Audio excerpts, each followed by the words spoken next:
to have 2 wives die of freak accidents, the odds are better off that you win the Powerball lottery. In each death, Harold Henthorn was the sole witness. Mr. Henthorn.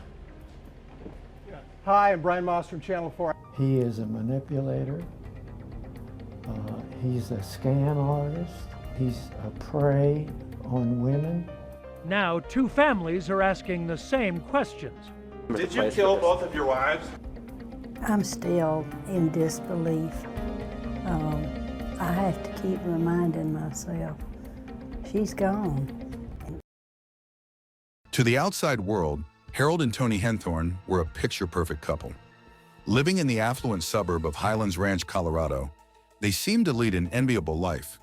Harold, a self-proclaimed businessman, and Toni, a beloved ophthalmologist, were active in their church, doted on their adopted daughter, and appeared deeply in love. People described them as kind, generous, and spiritual, a couple always willing to lend a hand or offer encouragement. But behind the warm smiles and faith-based facade was a man who had carefully crafted a life of manipulation, control, and ultimately, murder. On September 29, 2012, the couple drove to Rocky Mountain National Park for a special weekend getaway to celebrate their 12th wedding anniversary. The weather was crisp and clear as they hiked along Deer Mountain Trail, a rugged, narrow path with steep cliffs. According to Harold, they stopped at a scenic overlook to take photos. Toni, he claimed, stepped too close to the edge, lost her balance, and fell more than 130 feet to her death. He said he tried to resuscitate her, even performed CPR for nearly an hour before calling for help. But even in the earliest hours of the investigation, something didn't sit right. The 911 call was unusually calm. Despite claiming to be panicked, Harold never sounded frantic. Even more bizarrely, the Rangers found that he had full cell service and was on the line with dispatchers for over 40 minutes. Something rare in that terrain. Despite saying he had climbed down to help his wife, his clothes were pristine. No scratches, no dust, no sign he'd ever left the trail. Toni was pronounced dead at the scene. Her fall was devastating and fatal. At first glance, it looked like a tragic accident, a misstep on a dangerous trail.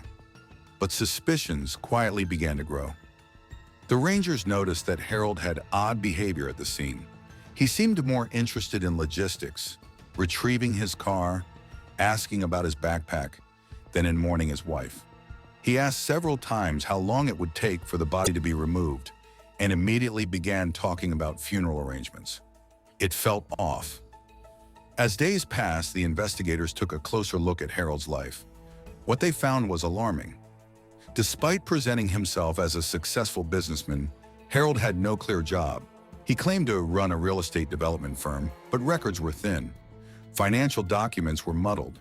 It seemed Harold hadn't held down consistent work in years. Instead, he lived off Toni's salary, and he had become increasingly controlling of her life. Friends and colleagues later revealed that Harold monitored Toni's calendar obsessively. He insisted on driving her to and from work every day.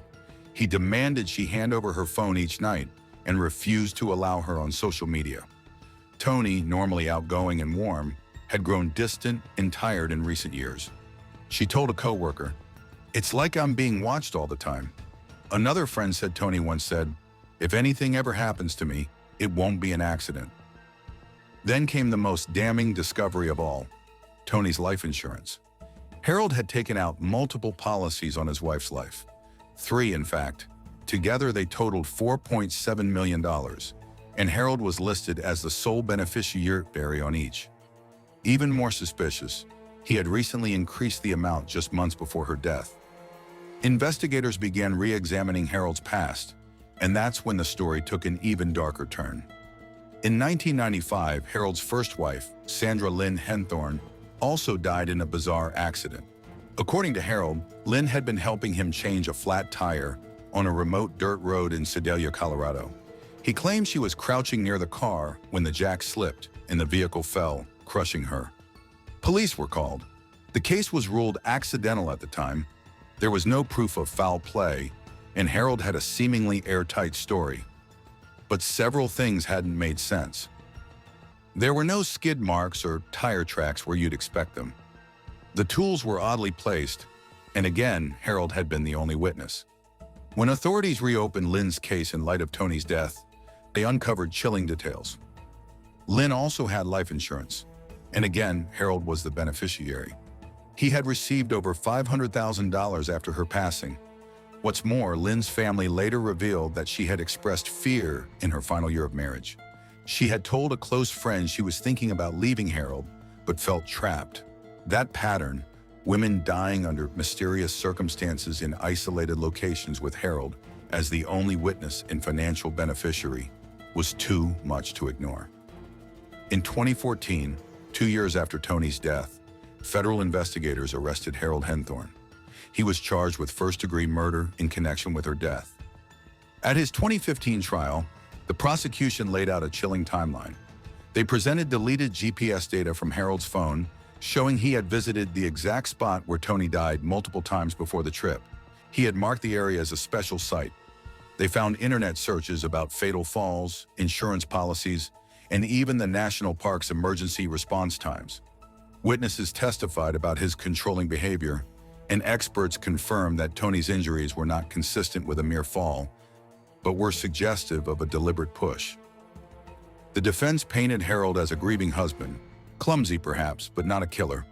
They said the fall was an accident and that the insurance policies were standard precautions for a family man. But the jury didn't buy it. After just 10 hours of deliberation, they returned a verdict of guilty.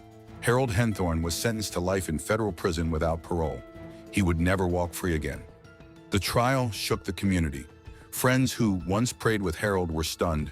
He had attended church with them, helped organize charity events, smiled in group photos, all while harboring the capacity to murder not one, but 2 wives. The impact on Toni's family was devastating. They had long worried about her marriage, but never imagined it would end in her murder. Her mother said in court, "We trusted him. We let him into our home. We believed he loved her. But he was planning this for years." Perhaps the most tragic figure in this entire story was the Henthorns' young daughter. Just 7 years old at the time of Toni's death, she was suddenly an orphan, left with the legacy of a father who killed her mother. She was raised by Toni's brother and sister-in-law, far away from the media storm, but the emotional scars will last a lifetime. Years later, as she entered her teenage years, she began to ask the questions her guardians had dreaded. Why was her mother really on that mountain? Why was her father in prison? Each answer chipped away at the innocence she once knew. But she also learned about Toni's bravery, her kindness, and the truth, that her mother had once been a hero to her patients, and in the end, a victim of unspeakable betrayal. The story drew national attention. It was featured on Dateline NBC, 48 Hours, in 2020. Reporters called Harold Henthorn the Black Widower. Psychologists called him a classic narcissist and pathological manipulator, a man incapable of empathy who viewed people, even his wives, as disposable pawns in a long-term strategy of personal gain. Whoa. And yet perhaps the most haunting element was how long Harold got away with it. He had fooled police, families, co-workers, and even a church community twice. He weaponized trust and love. He didn't kill in anger or rage. He killed methodically, patiently, for money. And he nearly got away with it. Toni's death exposed a dangerous truth. Sometimes the greatest threats don't come from strangers in the night, but from the people we love, the ones we trust with our lives. Her murder shattered not only a family, but a community's sense of safety. In the end, Harold Henthorn may have gained momentary power through lies and control, but justice caught up with him. And the memory of Toni, smart, compassionate, and full of life, lives on, long after the darkness of her husband's betrayal. For Toni's medical colleagues and patients, her loss was not only personal, it left a void in the community. She had been known for her gentle manner, her tireless work ethic, and her deep compassion. At the clinic where she worked, staff created a memorial in her honor, a quiet reminder of a life taken too soon. Every year on the anniversary of her death, former patients leave flowers. The case became a symbol of how even the most outwardly perfect relationships can hide terrifying secrets. And it left a lingering question for all who heard it. How well do we really know the people closest to us?